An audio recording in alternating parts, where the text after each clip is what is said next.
I've seen an article about you and the legacy your father left behind. He was a politician since the independence, and until the time of his death, he was the Prime Minister of this country. Tell me about him and the influence into the intellectualism you are today, and what you're seeing, or what we are seeing you discussing with us. There is something that most people don't talk about when they talk about my father.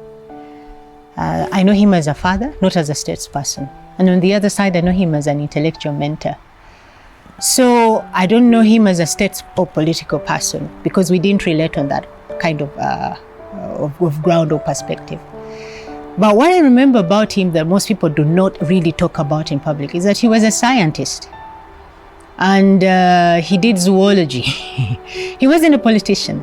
Politician is something that he became because he thought it was the best way to give voice to the masses and lead them. He was a community person.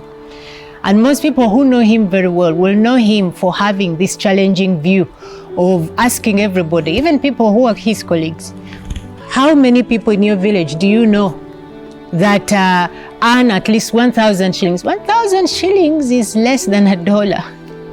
So how many people do you know who earn 1,000 shillings or who earn as little as you cannot imagine, and that makes a difference in their lives?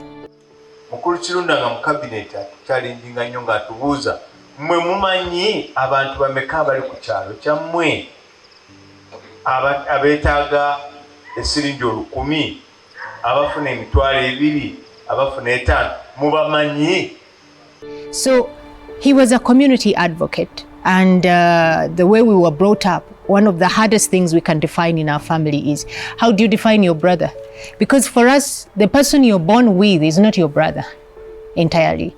And the mother you have is not also your mother alone. It was a social concept that was more or less within a community. So I can identify another person as my brother, and that brotherhood more or less lives on. And that is how I see him, and there is a lot of him in me that has gone that way. Like, you can think of me, I work in Sese Islands where I began this economic movement. I started it when he was still around. But I didn't do it in the area where I have my genes and origins come from. I did it in another place where I got a mentor to mentor me and help me ground myself within the community. And it didn't really have to be where I am, because I don't identify myself as separate from anybody else. I see myself as a collective. So this is the part of him that actually influenced me, not even just within Uganda, but also internationally. I have Indian mothers, I have Asian mothers, I have Chinese uncles and mentors. I have all kinds of people, white, Scottish. So it's a lot of things, you know, for me. And it is that I actually got from him, and has made me who I am today and gives me the perspective that I have. In this cause of creating human consciousness, we want to thank all our viewers for participating with us, giving us encouragement. Your suggestions on social media have really been valuable. We really thank you for supporting us and for sharing with others. Your thoughts mean a million to us. And thank you so much for being part of this village economic movement, creating human consciousness, restoring human dignity from Meskini to an authentic human being who is worth being a human being and not just a level below that. Thank you so much for your support. Keep sharing, keep giving us your views, and help us make this world a better place.